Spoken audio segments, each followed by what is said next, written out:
Mes crèmes de la crème, j'espère que vous allez bien, moi ça va super bien. Aujourd'hui, je vous retrouve pour une nouvelle vidéo, c'est la quotidienne. Si tu tombes ici par hasard, sache que je fais une vidéo par jour et 2 vidéos le dimanche. Et je suis Linda, femme d'intérieur et d'extérieur, donc analyste comportementale autodidacte à mes heures perdues. Je suis là pour partager mes réflexions, pour vous aider également si tu traverses une période difficile, si tu as un problème d'ordre professionnel, sentimental, familial. Tout, et ben tu peux m'écrire, du coup mon adresse se trouve en barre d'informations, lindouchka.mag@gmail.com. En objet bien sûr tu me mets un petit peu, tu me mets SOS ou tu me mets demande d'analyse de situation avec 2-3 petits mots, genre un petit débriefing, tu vois, un petit débriefing bien croustillant comme on les aime, n'est-ce pas? Et du coup peut-être que j'ouvrirai ta problématique en mail et j'analyserai ta situation et te donnerai les outils et les outils qui t'aideront du coup à avancer et à démêler du coup ta situation. Bref, aujourd'hui je vous retrouve pour une vidéo chit-chat. Je sais, j'ai pas fait d'ouverture de mail ces 2 dernières vidéos il me semble, mais inquiétez-vous pas, ça va arriver. D'ailleurs je vous ai dit pendant les vacances je vais essayer d'en ouvrir un peu plus, bref, je veux pas trop m'avancer non plus, parce que je vous avoue qu'en ce moment j'ai un planning qui est assez chargé, j'ai pas trop le temps. Donc on va dire que dans le privé, je n'arrête pas en ce moment, c'est un truc de fou. Mais bon, c'est good vibes. Écoutez, du coup, prépare-toi ton petit thé, ton petit café. Aujourd'hui, du coup, on va parler d'un thème assez précis. Souvent, je vous donne des conseils, du coup, concernant vos problématiques sentimentales, amoureuses. Et j'essaie de vous aider, en fait, si vous voulez, à aller de l'avant avec vos problématiques de couple, à essayer de prendre du recul, d'analyser, de mettre de l'eau dans votre vin, etc. Mais c'était primordial pour moi de faire cette vidéo là aujourd'hui. Du coup le thème, vous l'avez vu en titre, on va parler des raisons, pour moi la raison, l'unique raison, on va pas dire l'unique raison, mais pour moi il y a 2 raisons, on va dire, pour se séparer, pour divorcer, pour quitter son mari, pour quitter son chéri. On va parler de ça aujourd'hui parce que à chaque fois que je vous donne des conseils, c'est vraiment du sur-mesure. En fait, chaque situation ne se vaut pas. C'est pas parce que toi, ton mec t'a trompé et que elle, son mec l'a trompé, que finalement, je pourrais vous donner, vous deux, les mêmes conseils. Pas du tout. Il y a des circonstances atténuantes ou pas. Il y a un cadre. Il y a tout ce qui est vie de couple et tout. En fait, il y a beaucoup de choses qui rentrent en jeu.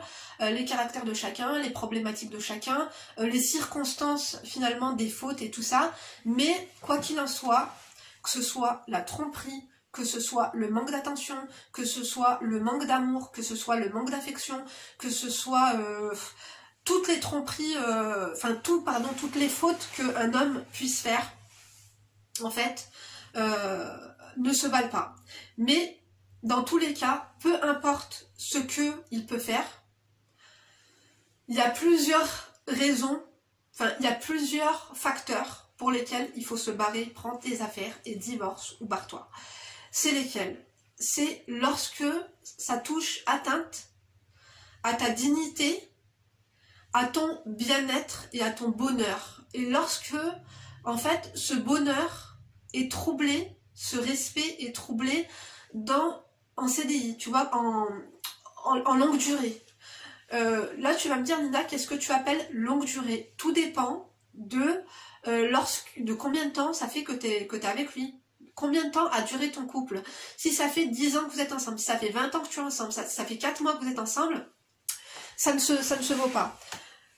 Donc, je vais développer un petit peu ma réflexion aujourd'hui et vous allez me dire ce que vous en pensez.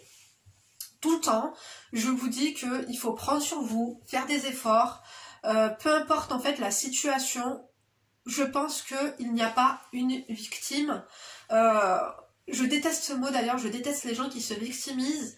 Bien sûr, tout ce que je vais dire, on peut vraiment supprimer tout ce qui est femme battue de ce contexte-là. Pour moi, je vous l'avais dit, tout ce qui est violence conjugale, ça par contre, il n'y a pas de circonstances atténuantes, il n'y a rien du tout. Tu te barres parce que à partir du moment où le mec te frappe, lorsqu'il n'y a plus en fait de respect, il n'y a plus d'amour. Lorsqu'il y a de la violence, lorsqu'il y a un danger, lorsque tu es en danger, lorsque tes enfants sont en danger, tu te barres et il n'y a pas à réfléchir 2 secondes. Donc, sinon, par rapport à toutes les autres problématiques, infidélité, manque d'attention, manque d'affection et tout, selon, parce que moi je te dis souvent, fais des efforts, prends du recul, attends. Moi, je déteste en fait les gens qui se séparent trop rapidement. Je trouve que le mariage, vous savez, on est dans un monde en fait de consommation et de surconsommation, et j'ai l'impression que le mariage est devenu pareil qu'un objet, c'est-à-dire qu'on le consomme et qu'on le jette. Il faut savoir que sur un mariage sur deux, il y en a un qui est voué à l'échec, et quand je vous dis voué à l'échec, c'est-à-dire que sur deux mariages, il y a un couple sur deux donc qui va se séparer, mais qui va se séparer très très rapidement. C'est-à-dire que les gens ne prennent pas le temps. Je vous dis souvent que c'est primordial, voire même vital en fait, de faire passer son bonheur, de faire passer son indépendance. Vous savez, lorsqu'on est trop individualiste, c'est pour ça moi je vous dis qu'il faut faire des efforts. Bien, le mariage c'est un partage bien sûr, il faut que vous soyez heureuse toute seule pour être heureuse en ménage, mais il faut garder en tête que un mariage, parce qu'on dit souvent que 1 plus 1 égale 2 lorsqu'on est en couple, non, ça c'est pas possible en fait. 1 plus 1 ça fait 2. Vous êtes deux personnes à part entière, vous ne pouvez pas vous changer, vous avez des avis différents, vous avez des objectifs différents, vous avez... Donc en fait si vous voulez vous êtes tellement différents, on est tous et toutes différents, et Dieu merci qu'on est obligé de faire des concessions. Il y a des personnes pour qui faire des concessions c'est pas facile, elles essayent et elles y arrivent. Il y a des personnes pour qui faire des concessions c'est inconcevable, elles y essayent et elles y arrivent. Il y a des personnes pour lesquelles faire des efforts c'est pas facile, elles essayent et elles n'y arrivent pas. Il y a des personnes pour qui faire des efforts c'est inconcevable, c'est hors de question, elles essayent et elles n'y arrivent pas. C'est-à-dire que à partir du moment où toi, comme je t'ai dit, cette gymnastique psychologique est dans ta tête, savoir que un couple parfait ça n'existe pas, un couple, un beau couple, un couple qui dure, c'est lorsque les deux personnes ont fait des concessions, voilà, et ont usé de leur patience et de la communication également pour pouvoir y arriver. En fait, si vous voulez, il y a... je sais pas, en fait, je crois dans les films ou je ne sais quoi, en fait, la société veut nous faire croire que tu peux un jour rencontrer ton âme sœur et tu vas devoir faire... En fait, une âme sœur, c'est pas ne faire aucune concession et ça va matcher et tout va rouler, vous allez avoir les mêmes idées, vous allez avoir les mêmes points de vue. C'est pas possible. En fait, à chaque fois, il y a des concessions à faire. Il y a des personnes, on ne va pas les juger, pour qui faire des concessions, c'est invivable. Que ce soit les concessions, que ce soit les efforts, que ce soit la gymnastique psychologique, que ce soit finalement entreprendre de faire des choses ou de vivre d'une manière dont tu n'aurais jamais pensé vivre, si tout ça te rend aigri, te rend énervé, te change, parce que c'est surtout ça. Tu vois, lorsque l'on vit des situations difficiles de couple, lorsqu'on se dispute, lorsqu'on n'est pas bien, lorsqu'il y a un manque de communication, lorsqu'il y a une espèce d'atmosphère toxique entre un homme et une femme, un homme et une femme dans le même foyer, tu vois, lorsqu'on s'embrouille et que c'est assez toxique, tu vois de quoi je parle, c'est obligé. Lorsqu'en fait, cette situation-là perdure et devient invivable et finalement te change, parce que l'aigreur et ce manque de... En fait, il y a attente vs réalité. Lorsque tes attentes, peut-être que tu les as mis trop hautes, c'est pour ça que des fois les attentes, il va falloir peut-être soit les changer, soit en faire des concessions, soit les diminuer un petit peu. Si tu attends et que tu ne reçois pas, et que tu attends de recevoir, et que tu crois qu'il va y avoir un tour de magie, que la personne va changer, alors qu'on ne change pas une personne, la personne évolue d'elle-même, toi tu ne pourras pas changer la personne changera d'elle-même en fait, avec les épreuves, avec la vie, avec le temps, avec la maturité, avec, tu vois, la maturité de ses réflexions, avec... comment te dire, avec les épreuves, avec de la communication, avec une éducation, avec l'apprentissage aussi. Mais toi, en fait, tu pourras pas la changer. Lorsque toi, tu restes buté et que tu restes à attendre ce qui n'arrivera jamais et que tu attends sans faire de concessions, sans communiquer, même si parfois la communication est difficile, et lorsque toi, tu changes complètement, c'est-à-dire que tu deviens plus toi-même, tu n'es même plus maître de tes émotions. On a tous et toutes changé. Vous savez, lorsqu'on est déçu, lorsqu'on est énervé parce que ça ne va pas dans notre couple, lorsqu'on commence à se questionner sur la séparation, lorsqu'on commence à se dire que cette personne nous rend malheureuse, on change émotionnellement, on devient énervé, aigri, révolté, et finalement on change totalement, on pète les plombs, et ce, avec nos enfants, avec nos parents, avec nos collègues de travail, avec notre entourage, dans la rue, nos rapports sociaux changent parce qu'on est totalement changé, on est en fait tellement déçu qu'on est révolté par la vie, c'est-à-dire que c'est une claque qu'on se prend et c'est pas, en fait, cette phase-là de changement psychologique, d'énervement, c'est pas la bonne phase, parce que des fois c'est cette phase-là que choisissent les couples pour prendre la décision de la séparation ou du divorce.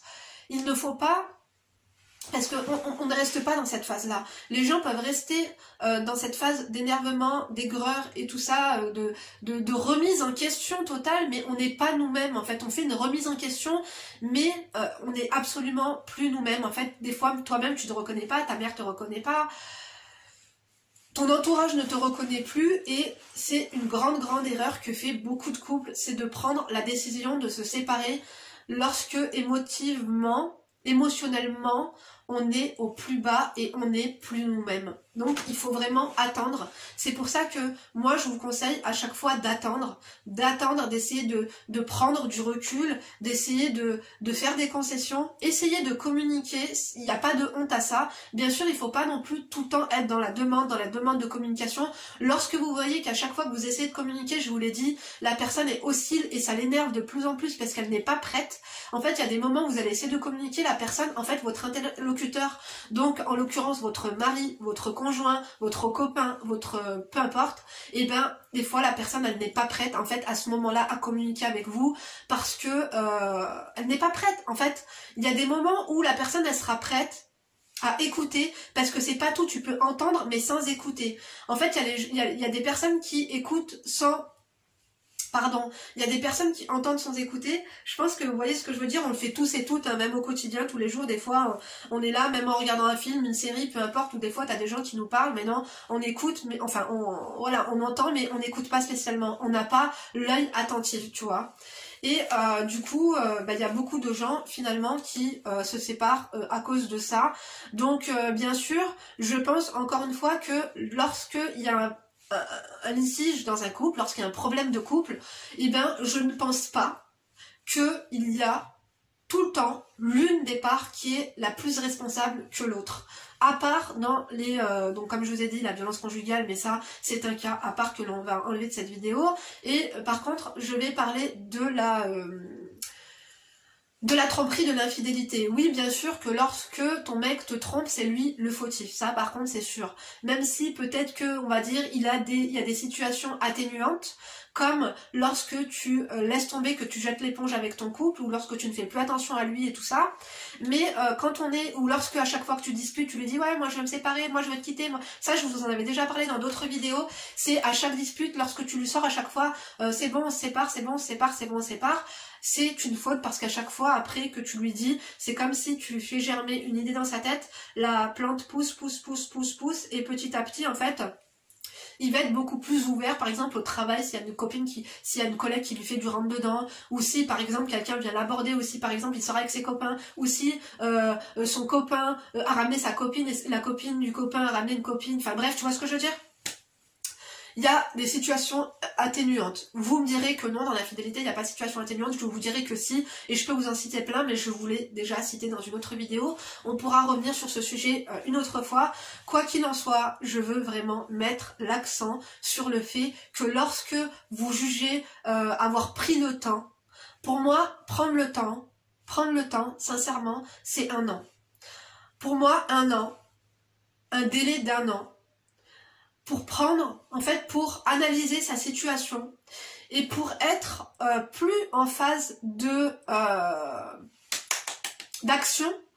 Moi je pense que dans les 1 an par exemple, tu peux avoir 5 mois de phase d'observation, juste observer ce qui se passe dans ton couple, analyser finalement, t'analyser toi aussi et t'observer finalement toi aussi en prenant du recul. Il faut absolument en fait que tu aies cette phase d'observation pour finalement observer ton partenaire, parce que peut-être que on vit des choses. Tu vois, on a des mécanismes parfois dans notre quotidien, dans notre routine, qui font que on manque d'observation, observer sur tous les points. Moi, je pense sincèrement qu'il y a trop de femmes et d'hommes qui se victimisent à chaque fois dans un couple et qui finalement trouvent que des défauts à leur partenaire, mais finalement n'ont pas cette observation, ce recul et n'ont pas en fait pris le temps d'analyser leur situation de façon à ce que ils aient le temps en fait de se remettre en question. C'est important. Se remettre en question, ça ne veut pas dire que l'on a commis des fautes ou que l'on a commis des erreurs. Se remettre en question, ça veut dire essayer de voir là où peut-être il y a eu une faille, là où peut-être on a mal fait, là où peut-être on a mal agi, mal parlé, on s'y est mal pris. C'est pour ça que moi je vous suggère en fait la gymnastique psychologique, encore une fois, c'est on va dire la gymnastique psychologique inclut la manipulation, mais pas que, elle inclut la patience, la bonté, la sagesse, et la patience c'est super important parce que on veut tout de suite aujourd'hui et on prend pas le temps finalement, on prend pas le temps, on dit que les meilleures choses prennent du temps, des fois il faut prendre du temps. Moi encore une fois, toutes ceux et celles qui disent qu'un homme ne change pas, moi personnellement, cette phrase tout faite, je n'y crois absolument pas.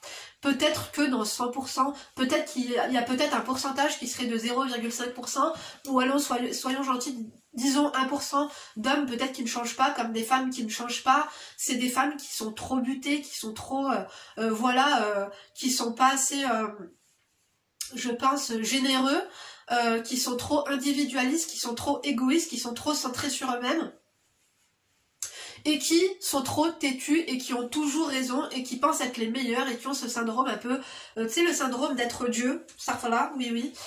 Donc il y a des personnes qui ont ce syndrome-là et ces personnes-là, non, elles ne changeront pas, quoique avec si. C'est pour ça que je vous dis c'est pas possible, parce que quand tu as des épreuves dans la vie, que ce soit le décès d'un proche, d'un enfant, d'une père, d'une mère, un accident, la maladie, un cancer, tu vois, moi je pense qu'on change tous, c'est obligé, c'est obligatoire quoi, on change tous. Bref, quoi qu'il en soit, je fais des branches, je m'excuse mais c'est... J'arrive pas à... Enfin, des fois, je suis là, je me dis, tiens, il faut que je leur parle de ça aujourd'hui, c'est trop important. Des fois, en faisant mes cheveux, en maquillant, ou même aux toilettes, excusez-moi. Oui, c'est dégueulasse. Mais du coup, après, je me dis, bon, j'ai parlé de ça. Après, finalement, je rentre dans des développements et tout, mais je pense que c'est nécessaire à chaque fois.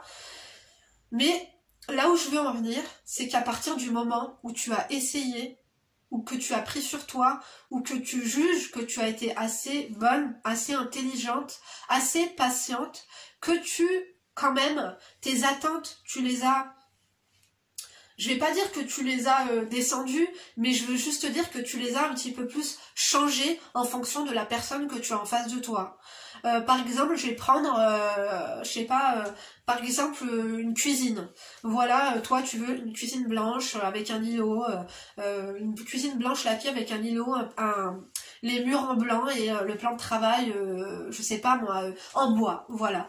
Et du coup, bah toi ton conjoint, il veut absolument pas. C'est-à-dire que il veut une cuisine noire avec des murs noirs, il la veut noire mat avec le plan de travail en marbre noir et sans îlot central, il veut une table et tout. Là, vous allez rentrer vraiment dans une situation qui va être compliquée. Vous allez vous embrouiller juste pour une cuisine, alors que finalement, dans votre vie, tout va à peu près bien, ça va. Mais le fait est que ça te tient à cœur et que lui, ça lui tient à cœur et que finalement, c'est lui qui paye et que finalement, bref, c'est toi qui vas cuisiner, mais en tout cas, c'est lui aussi qui va vivre dans cette maison.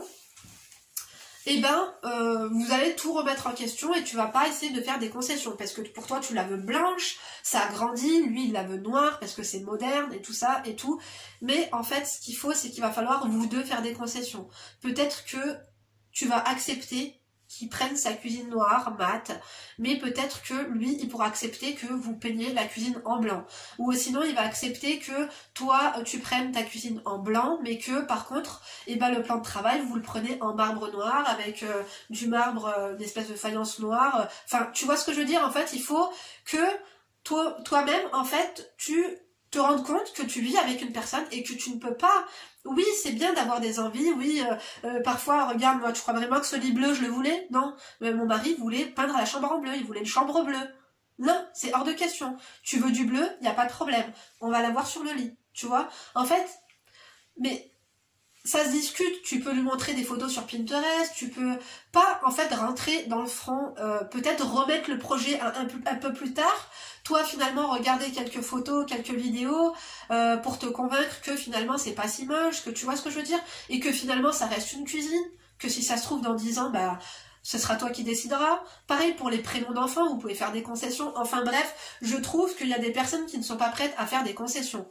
Quoi qu'il en soit, si tu as essayé, si tu te reconnais, moi je pense que la seule et unique raison de séparation, c'est quoi? C'est lorsqu'on est malheureuse. Lorsque tu deviens malheureuse, lorsque tu n'es plus toi-même, lorsque tu as l'impression de vivre une vie par procuration, lorsque tu as l'impression d'avoir raté ta vie, d'avoir perdu ton temps, de ne plus avoir finalement de projet, de ne pas réussir à imaginer ton futur, ne pas réussir à imaginer une perspective d'avenir, ne plus avoir de but avec ton âme, à partir du moment où cette atmosphère toxique dont je vous parlais devient vraiment constant et qui te met une boule au ventre et que tu n'es plus toi-même, que tu vois et que tu es énervé avec toutes les personnes parce que finalement tu n'es pas toi-même, que tu fuis ton domicile, que tu finalement... Après une journée entre copines, t'es toujours celle qui discute et qui veut un dessert et qui reste longtemps parce que tu n'as pas envie de rentrer chez toi parce que tu ne t'y sens pas spécialement bien et que toutes les autres elles sont là, ah moi je dois rentrer, j'ai mon mari qui m'attend ou ceci ou cela, tu vois. Lorsque tu n'es pas heureux, lorsque tu es aigri, lorsque tu es énervé, lorsque tu souffres, voilà, en fait lorsque tu commences à souffrir et lorsque ça dure tellement longtemps que tu développes des symptômes graves tels que la dépression, tels que la boulimie, tels que la manque de confiance en toi, tels que des idées noires. Je vais parler du suicide, mais oui, ça existe. Lorsque tu vois la vie en noir, lorsque pour toi la vie, tu te dis que la vie c'est de la merde, et lorsque tu es en face de lui, tu sens du mépris, tu ressens de l'ignorance, tu ressens de l'arrogance, tu ressens, il n'y a plus de respect, tu n'as plus aucune, de la part de ton compagnon, il n'y a plus aucune marque d'affection, lorsqu'il n'y a absolument plus de tendresse, parce qu'il y a des gens qui restent ensemble et qui couchent ensemble une fois par mois, qu'ils ne s'aiment plus, il y a des hommes qui restent comme ça, c'est des lâches. En fait, c'est des lâches parce que ils n'ont pas de but, ils n'ont pas d'avenir, ils sont pas, comment te dire, c'est des merdes. Vous pouvez mettre ça au féminin aussi, ça existe également, bien sûr. Mais il y en a en fait qui restent tout simplement parce qu'ils n'ont pas d'ambition. Voilà, ils n'ont pas d'ambition dans leur vie, ou ils n'ont pas d'issue de secours, ils n'ont pas de perspective, ils n'ont pas... Finalement, ils n'ont pas envie d'être heureux, hein. Il y en a, ils n'ont pas envie d'être heureux, ou alors il y a d'autres choses qui leur procurent ce petit bonheur, comme leur copain, ou peut-être un hobby, ou peut-être leur voiture, ou peut-être... Il y en a qui ont des hobbies comme ça, des centres d'intérêt qui peuvent leur apporter un peu de bonheur, mais lorsque toi, même quand tu as tes centres d'intérêt, finalement, tu rêvais de cette vie à deux, tu rêvais de cet idéal, voilà, de cette famille et tout, mais lorsque finalement tout ça, toi tu penses que tu as tout essayé, tu as essuyé beaucoup de rejets, tu as essuyé beaucoup de déceptions, tu as essuyé beaucoup de différences de la part de ton partenaire, je pense qu'à partir du moment où tu es aigrie, que tu es malheureuse, que tu n'es plus toi-même, et lorsque ça dure, et lorsque tu penses avoir tout essayé, et surtout lorsque cette indifférence que toi t'as essayé de communiquer, et que tu es prête à faire des concessions, mais que la personne devant toi elle te dit non, moi je changerai pas, je suis comme ça et tout, je pense que là par contre oui, c'est le moment de se séparer. Même si le mec ne t'a pas trompé, même si le mec travaille, même si le mec est lucratif, même si tu as des enfants avec lui, c'est pas parce que des fois tu restes pour les enfants, c'est non. Ou pour le regard des autres, non, non. C'est pas des raisons. Pourquoi? Parce que finalement, c'est quoi l'image que tu vas donner à tes enfants? Tu veux que des enfants pensent que la vie de couple, c'est ça? C'est cette toxicité constante? C'est de voir maman pas heureuse? C'est de voir maman et papa rien partager ensemble, à part des insultes, à part une boîte aux lettres finalement? Non. À partir du moment où ça touche ton intégrité, ton bonheur, ta dignité, toi t'as mis ta fierté de côté, t'as fait des pas en avant, t'as essayé, tu as même proposé une médiation ou par exemple d'aller voir un conseiller conjugal, faire une thérapie de couple et tout, et que lui, non, il est borné, il veut pas. Non, il faut que tu te fasses passer avant. Comme je te le dis, tu seras certainement beaucoup plus heureuse toute seule. C'est-à-dire que cette boule d'angoisse, ce mal-être, ce malaise, cette toxicité, c'est très très très très très toxique et c'est très très destructeur. C'est-à-dire que il faut que tu te crées une nouvelle vie. Parce que tu as l'impression là d'avoir gâché ta vie. Non, la vie est longue. Il faut que cette parenthèse, ce livre, tu le brûles, tu chies dessus, tu me le jettes à la poubelle, tu me le brûles, t'en fais ce que tu veux, et il faut passer à autre chose. En fait, cette personne ne te méritait pas. Maintenant, lorsque tu as des enfants, sache que cette personne, elle sera toujours dans ta vie. Donc, à partir du moment où le mal est fait, la toxicité a été là, tu es au plus mal, tu es malheureuse, ça t'a détruit de l'intérieur, tu n'es plus toi-même, tu ne te reconnais plus, rien ne sert de s'insulter ou de se séparer de façon grotesque et scandaleuse et irrespectueuse, même si lui ne t'a pas donné de respect, pour tes enfants et pour ta reconstruction psychologique.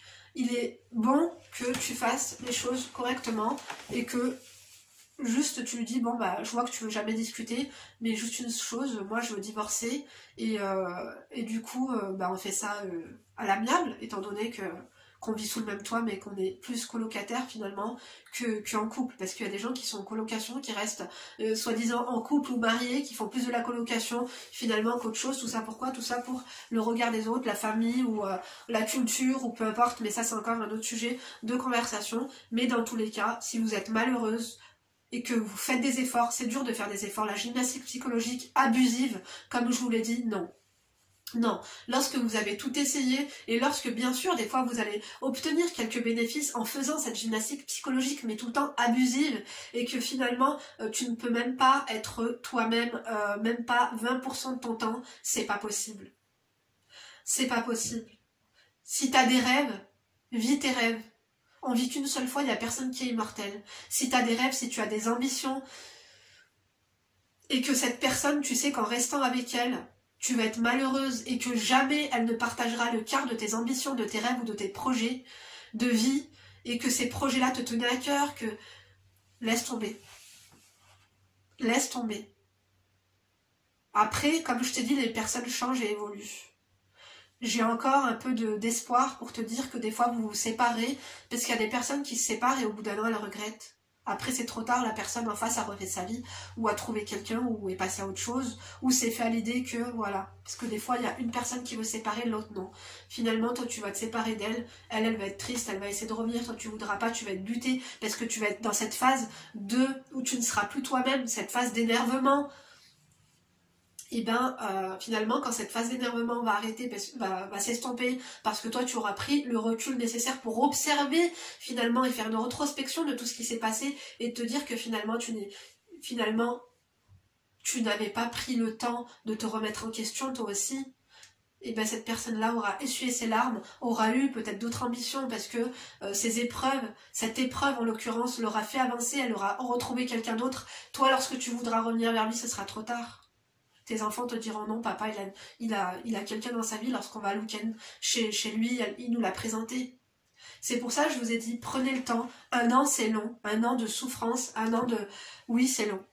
Lorsqu'on vit dans un foyer où tout est toxique, où il y a des ondes négatives, où il y a des insultes, où le moindre regard, ou ou la moindre discussion, où la moindre discussion va mener à un conflit, parce qu'il y en a qui vivent ça quand même.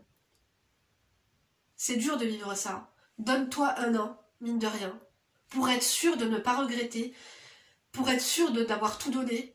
Et si tu es malheureuse, comme je te l'ai dit, c'est par toi. C'est par toi, c'est pour ton bien, c'est pas une fatalité. Et c'est pas un échec. C'est pas un échec. L'échec, c'est quoi? L'échec, c'est de vivre une vie que tu n'as pas voulu vivre. L'échec, c'est quoi? C'est de vivre toute ta vie en n'ayant pas osé prendre les bonnes décisions. Par manque de culot, par manque d'ambition, par manque d'estime pour soi. Reprends cette estime pour toi. Tu as le droit au bonheur. Si tu sais qu'il y a des choses qui te rendraient heureuse, des choses simples, parfois même, très souvent, si cette personne n'est pas prête à les partager avec toi ou à les envisager pour te faire plaisir ou pour, justement, comme je te l'ai dit, faire une petite concession pour te faire plaisir parce que finalement, c'est pas sorcier, laisse tomber. Vous l'aurez compris, mes crèmes de la crème, l'unique et la seule raison pour laquelle vous devez vous séparer, c'est votre bien-être. C'est votre bonheur. À partir du moment où tu es malheureuse, tu es aigrie, tu es triste, tu es énervé, tu n'es plus toi-même,